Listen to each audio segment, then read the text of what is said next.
Now, fear of retirement insecurity can, it can reshape closeness, conflict, trust, boundaries, and the story we tell ourselves about other people as well. It may appear in what we ask for, what we avoid saying, what we tolerate, how we spend, how we save, or how quickly we start seeing a partner's choice as a treat. The deeper needs underneath remain recognizable. And what is that? Well, safety, dignity, love, independence, belonging, and of course, the wish to know that we are going to be okay. What happens to connection when fear of retirement insecurity enters the room? What happened to connection when we have something like that to ponder? See, the deeper tension is not simply, will I have enough money to retire? It is what happens when fear about future security begins affecting present connection, identity, dignity, and love. So, planning for retirement can be responsible. Fear can still add another layer beneath those numbers. Sometimes we make decision based on fear, and fear is an emotional state. Because we could get the data and not necessarily automatically think it's fear, it's something going on. Oh, the center does not hold, everything is falling apart. It doesn't have to be that. Not everything has to be through the lens of fear. It's simply a known information or known knowledge now that we need to act on it. Of course, easy said and done, right? When we get to that level, if we learn about it early, though, we learning about it later. That's not here or there. Anybody here, you're not late. You're on time. You just on time. You're good. You're not missing anything. You're not late. Don't judge yourself. Don't beat yourself up. Don't do that. Because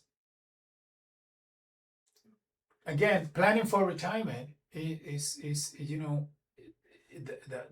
that's everybody's fear. That adds another layer to the planning. You're already planning, so there you go. If you got a plan, I'm like, what's the problem? You got a plan. Stick to the plan. That's it. There's no fear. Should not be fear, but some of us, you probably argue, well, it was, hold on, we got it like that, or we got issues, or yeah, okay, that's okay. Stay on that road. If you believe that, stay on it. I don't have to agree now. I don't believe that. You should not believe it yourself, but who am I to tell you what to do or what not to do? But ponder on this. What are the options? Like what you really, really want should go along with what you're really, really doing. And what you're really, really, really doing should be the thing you really, really, really need. But if you continue doing the thing that you really, really, really, really want, you're never going to have what you need. When you have what you need and when we work for what we need, we get what we want. See how that works? But it's hard to pick up on that, and then when we're planning for retirement, there's a lot of fears of the what happened was, coulda, woulda, shoulda, get it, got it, didn't. There's gonna be a lot of these things that's gonna cloud your mind. You already did what you needed to do. That's it. End of story. Forgive yourself. Move on. The sooner you realize that. And it doesn't have to be for retirement. This is specific for retirement, because we want to talk a little bit about everything. But this is also about any type of situation. Don't think this is just for retirement. This is any type of situation. You think the worst, right? Let's take a look through the lens of Christianity. We're going to talk about tomorrow. This is Matthew 6, through 25 through 34. I'm going to be paraphrasing. In Matthew 6, Jesus addressed, worrying about basic future needs like food, clothing, and tomorrow. Any questions what worry can actually accomplish? What could accomplish do? The passage redirects attention from anxious preoccupation with tomorrow toward trust and the present. That matters because retirement insecurity is partly about a future that has not arrived yet. You see, this is where we become anxious.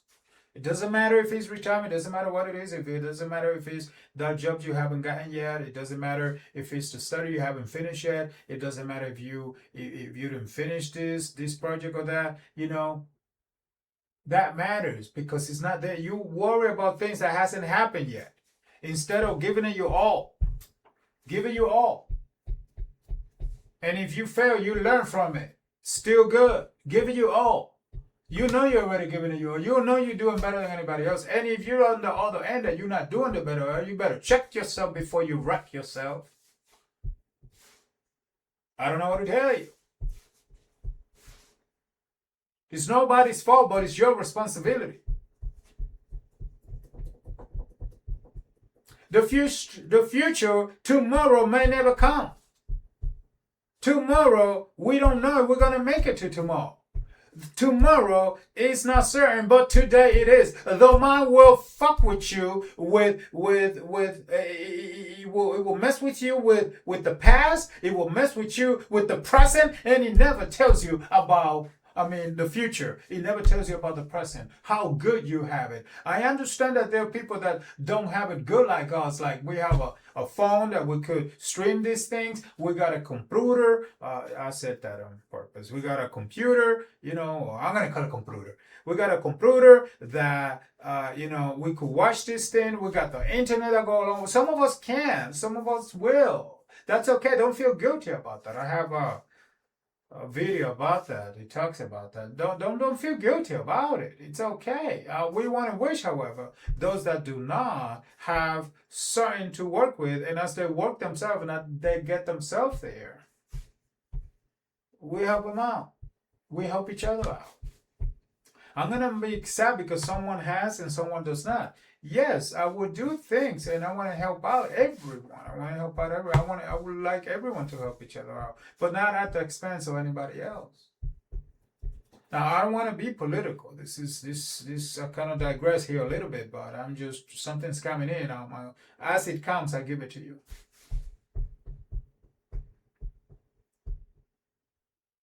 So, you're struggling, but now, what now with something that you should not be struggling? It hasn't happened yet. Or it already happened. What are you doing carrying this load? Using your imagination to vibrate in such a level.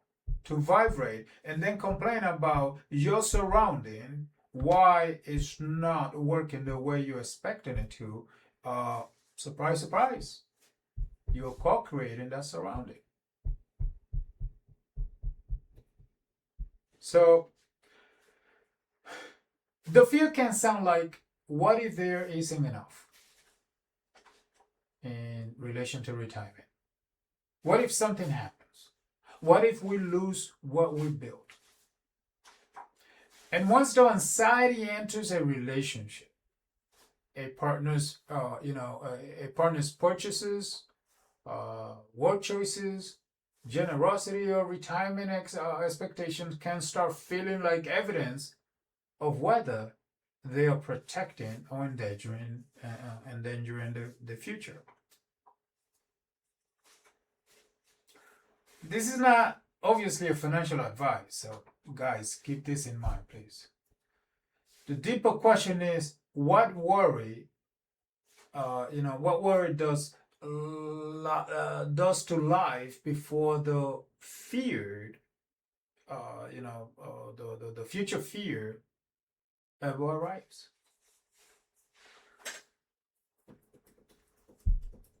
See, you see the point here? We could worry about tomorrow, but we do nothing on the present but worry, nothing's going to get done. But we get it done, whatever we can, and we want to be grateful for that because you did what you could. Don't beat yourself up for it. You didn't do enough, that's okay. Listen, I know you're in that situation, some of you.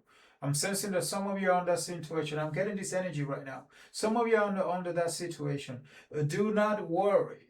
You're going to be okay. You will be okay. You're learning from this. You're growing for this. And you need this for your growth.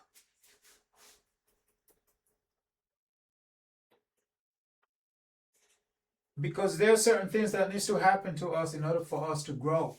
And then we see it as bad. But that's how we grow. There's a lot of growth.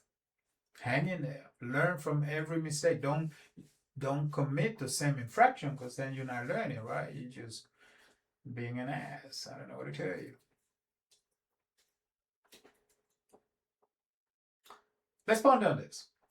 How much of tomorrow do we sacrifice trying to make sure tomorrow will be safe? How much do you sacrifice, if not today? Ponder on that.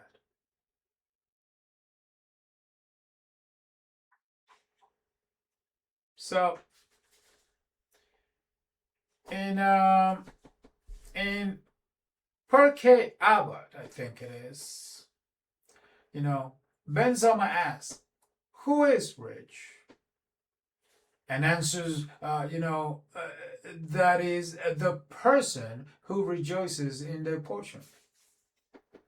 So the same teaching connects honor not with possessing status, but with honoring other people.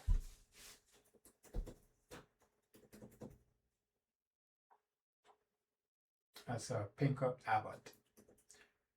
So this speaks directly to having more versus feeling enough. It does not mean financial needs do not matter. It challenges the idea that wealth can only be measured by accumulation. So, one partner may think we need more before we can relax, for instance. The other may wonder, we will what? It's interesting because we could be thinking two different things. So he or she might be thinking, we need more before we can relax, right? We're always planning.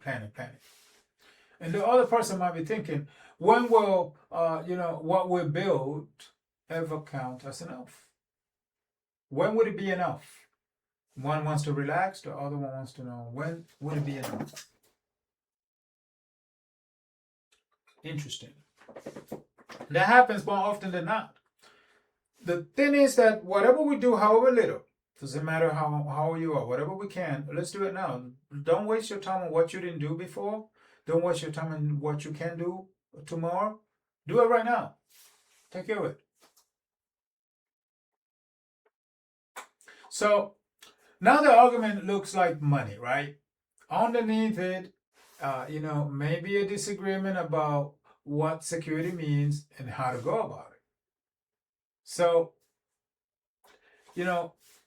if fear of losing financial status causes us to, to control, dismiss, shame, or devalue one another, maybe the pursuit of one kind of security, is beginning to damage another kind of wealth, the relationship itself. Wealth is many different things. Abundance is many different things. It's a whole different timeline for which you vibrate towards. The old man cannot go, the old script cannot go where the new man is coming. This is why so many things are happening to you, to make you like the new man, the new woman. Take it. Learn from it. and continue growing. And the more, as an onion, the more it peels, the more it reveals. Yeah, it might be stinky at first, but then you become a beautiful plant and you propagate. Hey, that's the best I got. That just came in there for a reason. Confirmation of sort. But the relationship, no matter what that is, it's important. And because we have disagreement, not just on retirement, but we have disagreement on different things, we have different perspective. And that's okay. There's nothing wrong with that. It's okay. We just need to make sense and realize who's talking. Scarcity is talking. The old man, the old woman is talking. The little girl, the little boy that maybe got abused. Not saying that that's right, but is that the one talking right now? Because we should be focused not on the future, not on the past, but if you take care of the present, you don't have to worry about either one. From the past, we've learned, and the future will be secure because we're doing what we need to do right now. Even if it's a small step right now, start right now. Don't worry about it. You're not late, you're just on time.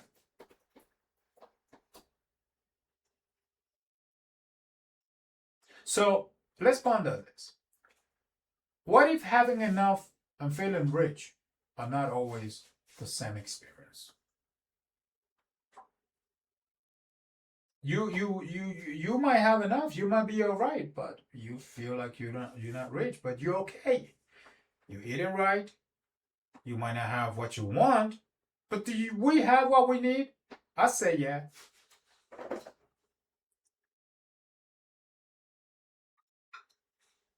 I got what I need. Now, do I have what I want? I want a lot of things, and so do you. Let's be honest. But I got what I need. I'm okay. So, through the eyes of Shakespeare, let's go with Shakespeare. This is it's about the worth, the King Lear.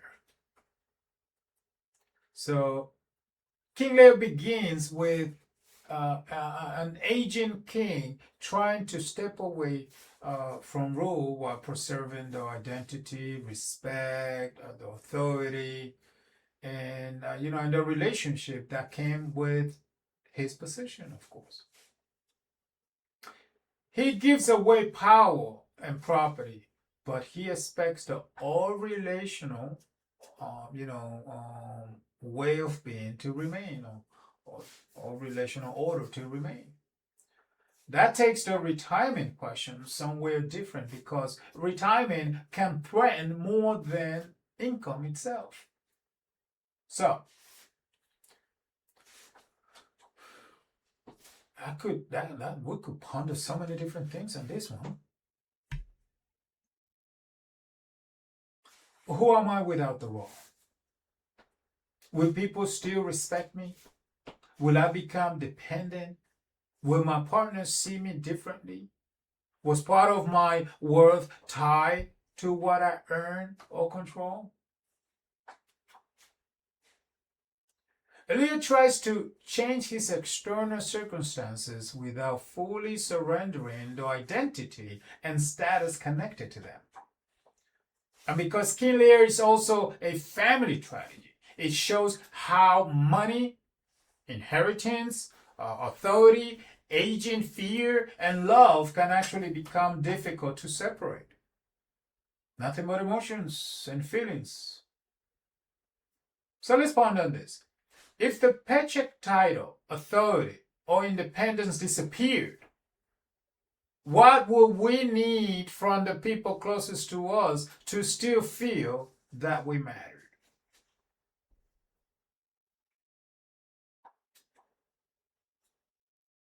Interesting. So when you put these three lenses together, we could notice that there's a progression. Matthew begins with tomorrow. How much of our present life gets occupied by a uncertain future? Uncertain past, for that matter, is already gone. We learn from it, I hope. Perkey Abbott changes the measurement. For instance, it's enough determined only by what we accumulate or also by relationship to what we already have.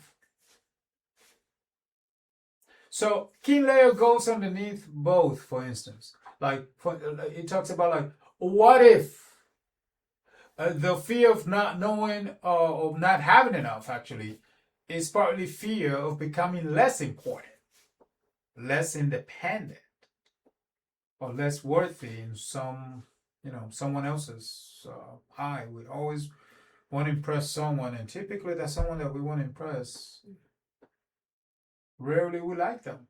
So I don't know what we're doing there, but that's okay. I'm done with that. Ego loves that, by the way. So fear of retirement insecurity,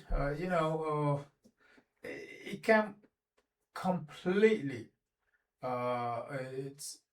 It's understandable. I understand. I really do.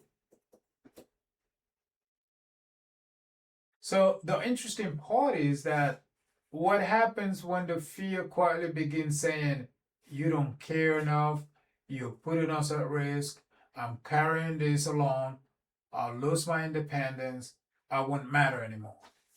Because at that point, retirement has entered the relationship long before anyone has actually retired. So when we say we are afraid of not knowing enough of retirement, or not having enough for retirement rather, how much of the fear is about money, and how much is about what we fear losing the money might change about love, dignity, independence, and who we believe ourselves to be. They say that money is the root of all evil. I humbly disagree. Could be good too.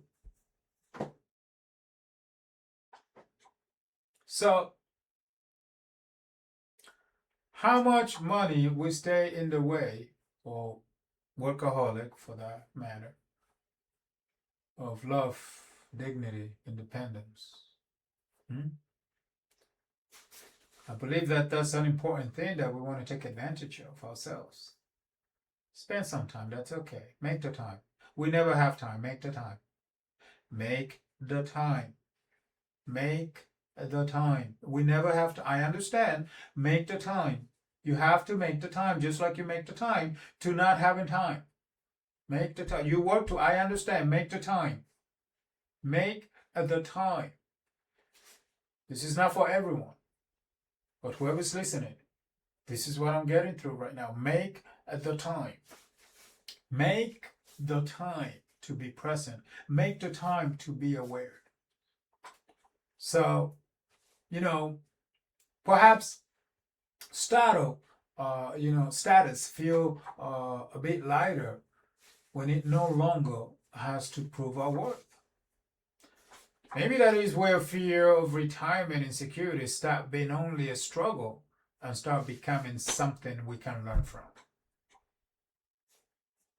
Perhaps connection changes, when we can bring the pattern into the room without making it the enemy. You could now truly have a conversation without the current circumstances being the enemy. Thank you for listening. Thank you for watching. For those who are watching, I appreciate you. I would like to see your lenses. I've shared mine. I've shared a few lenses of good resources, I like to think. And I'd love to see your comment. I love you very much, guys. I'll see you on the next one. Thanks.